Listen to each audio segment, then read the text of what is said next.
Hello, it's Sarah from Hardcover Hearts, and I'm back to doing my week of reading wrap-ups. This is where I talk about the books that I read this last week, what I'm currently reading, and potentially could read next week based on my mood or whatever reading month that we have going on, which is Women in Translation Month for August. So I haven't posted one of these in a little while. One, because there was a reading rush, and so I was posting a lot, and you were kind of along with me as I was reading that week. And then last week was the Booktube Prize semifinal announcement, and I wanted to post my semifinal judging reviews then. So I didn't want to crowd the timeline with too many videos. So I'm back now, and let's talk about the books that I have not caught you up on that I have read. So the first that I want to talk about is the latest from Silvia, Moreno-Garcia. This is Mexican Gothic. Now, I've read a few of her works, and I'm about 50-50. There was one I really loved, and there was one that was okay, but didn't love it.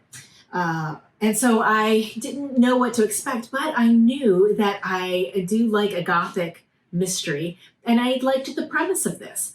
So in this book, this is set in 1950s. We open in Mexico City with Noemi. Noemi is a young woman who really wants to go to university. She's kind of a debutante. She kind of goes out and parties a lot, and she has this boyfriend, and just kind of a woman about town. She's also very charming, and her father comes to her and offers to make her a deal. He will allow her to go to the university if she does a favor for the family, and the favor is that her cousin, his niece Catalina, married a man named Virgil, and it was a very fast marriage, and moved away to his estate in kind of a rural part of Mexico. And they've been receiving some letters from Catalina that things are not right, maybe mentally with her. Something's afoul. And Virgil keeps kind of pushing the father away and doesn't want to give him any insight or information as to what's going on. And so he wants Noemi to go down there, figure out what's going on, and hopefully bring her back for any kind of care that she may need in Mexico City. So she goes down, and she is only planning to be there for a very short time. She's picked up at this very remote train station stop in this very beautiful but old, almost run down English car by Francis. And Francis is this very, very pale white man who is the nephew of Virgil and Catalina. He lives in this home along with his mother, her name is Florence, and their great uncle, Howard. And this house is very, very unusual for the area because it is, in essence, a recreation of a Victorian mansion. And it was actually used with material brought over from England. And so everything is very English and very Victorian. And so we already have, the first sense that things are not as you would expect. Francis also wants to speak English because they speak that in the home much better than they speak Spanish, even though it's Mexico. So you get a sense of this cloistered environment. They drive up to this mansion, and it's windy roads up on the top of the hill, very isolated and creepy. And as they walk into the mansion, she realizes that it is not aged well. There's a damp, there's a creepiness to the place. They also don't have electricity. They don't have running water. They are in decline, despite trying to put up appearances that they are this very wealthy family. They are in decline, and they're in decline because they owned the silver mines in the town, and the silver mines have all closed. And so they are left with kind of nothing. And it's very, very clear that Catalina was married for her money, to help bring a source of new infusion of money into the family. So this book started off with a bang for me. I loved the concept. I loved the setting. I loved what was going on. And then it became this very intriguing look at colonialism, at eugenics, white supremacy, all of these types of really, really creepy things that happen in this book. Now, I have to tell you, I do not like horror. I don't like being frightened. There were some frightening pieces in here. It definitely got very claustrophobic, but I didn't think it was any creepier than any other Gothic book that I have read. And I actually enjoyed the hell out of it. I thought this was so interesting. I loved how we have all these conversations of Howard and how he thought about race and all the separation, the things he did to separate his family and at the cost, separating them from the rest of the town, and how he thought about the workers in the mines versus his family. And I thought it was really, really good, and I enjoyed it. So I think I gave it 4 stars. Next up, I did an audiobook, and this was The Kingdom of Copper, which is the Daevabad trilogy, and this was the second in the trilogy by S.A. Chakraborty. This is so good. It's such a good series. It's a fantasy series based in kind of pulling and drawing from Middle Eastern mythology and lore. So you've got jinns, you've got all these magical elements. In this one, we have our main character is Nairi, and she is has been married off to one of the princes, and she is trying to establish herself. She's a healer, and she's trying to find a way that she can kind of do her thing without having to, kind of be this royal who is just kind of ceremonially used. And she can actually have a purpose and do what she wants. And so we see her trying to establish her independence. But we also have all this palace court intrigue between Prince Ali, who is not her husband, and the king. And where there are some challenges from a religious perspective and cultural perspectives, and trying to pull all of these cultures that are living in Daevabad together, and where they're uniting and where they're being used to placate, and especially Nairi, because she is of different blood. We also have a side plot of Daira. Daira is a jinn who has lost his powers and is being used to storm Daevabad and to start a war. So really, it's still great. I think the series is fantastic. The audio is phenomenal. So really enjoyed it, and I'm looking forward to, actually a little sad to read the third one. So that should be, I'm going to try to get to that soon. So next up, I wanted to finish this for Reading Rush, but didn't get a chance to. This is The Tortoise and the Hare by Elizabeth Jenkins. This is one of the Virago Modern classic editions. And I heard about this from Backlisted Podcast. I love that podcast, and thought I would give this a shot. This was so much richer than I expected it to be. I thought that this was just going to be kind of a light and airy, funny little romp, where we're kind of turning the tale on the man having the affair with the young, more gorgeous woman. The setup here is that we're introduced to we're introduced to our narrator, Imogen. Imogen is the gorgeous young wife, kind of the trophy wife of Evelyn. Evelyn is a lawyer, and he's very, very highly respected. Very, very handsome older man. And we have a neighbor, and a very wealthy but older, kind of dumpy, but very self-possessed neighbor named Blanche. And Imogen is slowly recognizing that so that her husband and Blanche have developed this friendship that seems to be all encompassing. She's all that her husband will talk about. And Blanche just keeps coming into their lives and deeper, deeper, and deeper. And it really has an interesting impact on our narrator, and where she's trying to understand what is happening, how much she wants to fight. Should she be fighting for her husband? Why is this happening, and how she wants to deal with it?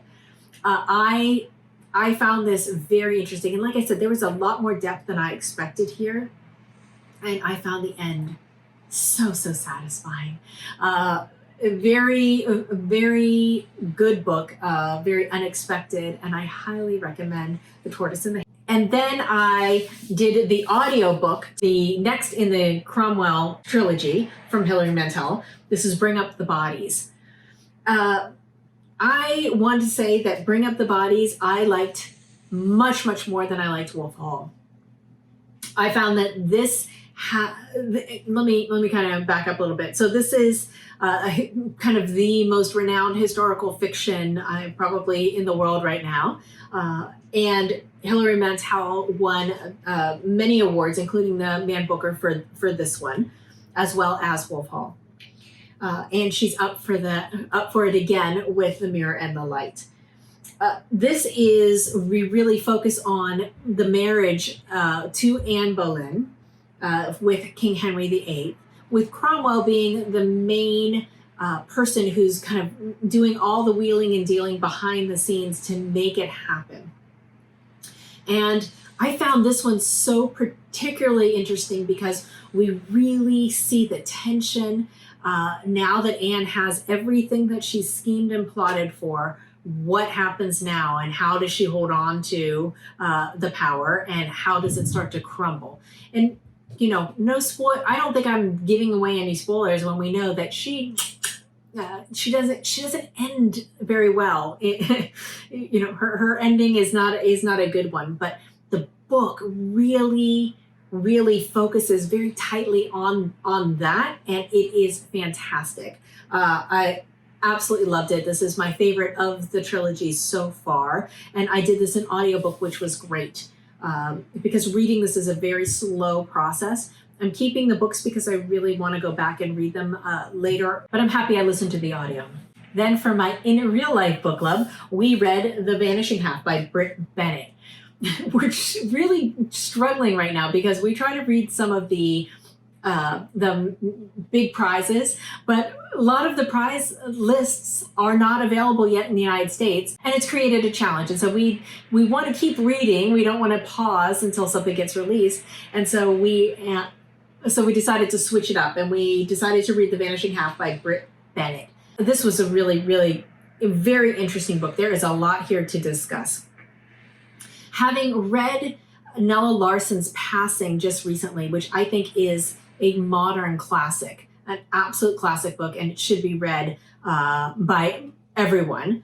I was interested to see a modern take on, or a more modern take on the concept of passing, meaning someone who is of African American descent who passes as a white person because of the fairness of their skin. And so in this story, we have twins, identical twins, Desiree and Stella, and who on their 16th, around their 16th birthday, they leave this tiny little town and they decide to go to New Orleans.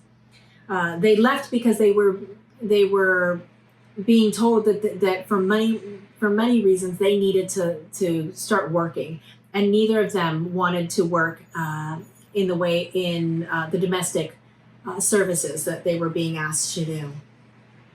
So they left together for the call of New Orleans, and while they're in New Orleans, their lives start to diverge. And Stella ends up leaving one day and not being seen by her sister again. So then we start to look at the generations, the next generation. There's so much here. I don't want to spoil anything, but it's so much about reinvention and secrets and the cost of that reinvention, and many different ways that shows up. There's a lot of plot points here. There are a lot of characters that I'm not even gonna go into.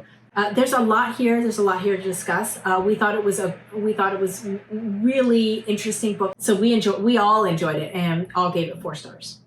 Then the last book that I finished, and my first book of Women in Translation Month, is Tove Ditlevsen's Youth. This is the second of her trilogy, and I just think these books are so beautiful. This is this is Childhood, number 1, Youth, number 2, and Dependency is number 3. And these are translated by Tina Nunnally. This was great. It is such a fast read. It is written very simply, very plainly, but at the same time it evokes a lot. Very similar to The Vanishing Half. In this book, we open with Tove being told that she has to quit school and actually go to work. She has to start earning some money at age 15. So she's sent to work, and she just there's so much that she doesn't know about the world. There's so much that she just doesn't have any kind of clue of how to be and what to do. And to some comic effect and to some really tragic effect. She wants to write. She really loves poetry and writing poetry. And she's just trying to navigate a very confusing world.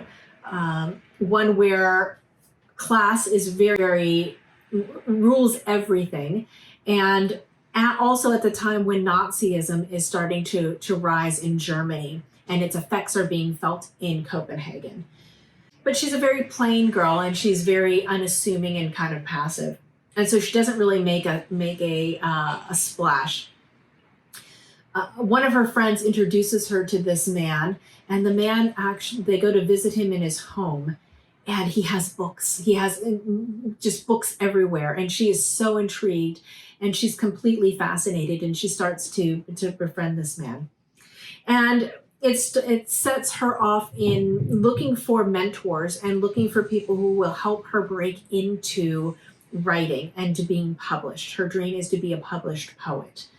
I enjoyed it. I think it's beautiful, and looking forward to reading the third very soon, if not probably this month sometime, because they're such fast reads.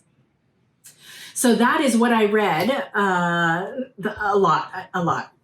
Let me go next into what I'm currently reading. So I am very slowly, this is a process, reading In Search of Lost Time, Volume 1, Swann's Way by Marcel Proust. This is translated by Lydia Davis. I'm reading this with Leo of A Little Book Life, and what I find is that you have to pay attention. This requires focus. It will pay off, but you really have to stay with it, because you can kind of be lost in this meandering kind of world of memory and reminiscences, and I find that I tend to kind of drift off if I don't pay really close attention. So I'm reading this very, very slowly, unfortunately. As much as I want to rush through it, I find that the moment I put it down, I have to be in the right mindset to pick it back up, because it is that type of book. I'm also reading another thing that's similar, and this is A Writer's Diary, Being, Extracts from the Diary of Virginia Woolf. I'm reading this with Elizabeth of Bookish North, and this we're also reading very slowly, because similar, there's just a lot here. There's just these are her diaries, and so Elizabeth and I both talk about how sometimes there's references to people that we don't know, but ultimately there's so much about her process of how she's thinking about her approach to writing, what she's going to be writing about, the responses that she's getting from people, how she keeps moving forward. And so this is delightful. I'm enjoying it very, very much. And I'm also, this is for my In Real Life book club, doing the audiobook of The Mirror and the Light. This is the third of the trilogy by Hilary Mantel. I'm doing this in audiobook just because it allows me to get through it. And if I had to physically read this on top of Proust and Woolf, it would take me forever because all three of them are slow reads, very detailed. There's a lot of things that you want to stop and think about. So I'm glad I'm listening to it in audiobook because I'm absorbing it, I think, a little bit more readily. So that's what I'm currently reading. And then, of course, I have so many potentials for Women in Translation Month behind me. So I'm keeping them out so that I can just kind of grab and move forward, including, I should actually probably put the dependency up here, the next of the Tove Ditlevsen book.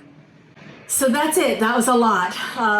Thank you so much for watching. And as always, please practice safe social distancing, wear a mask, wash your hands frequently, and don't touch your face. That's it. I look forward to talking to you in my next video. Thanks. Bye.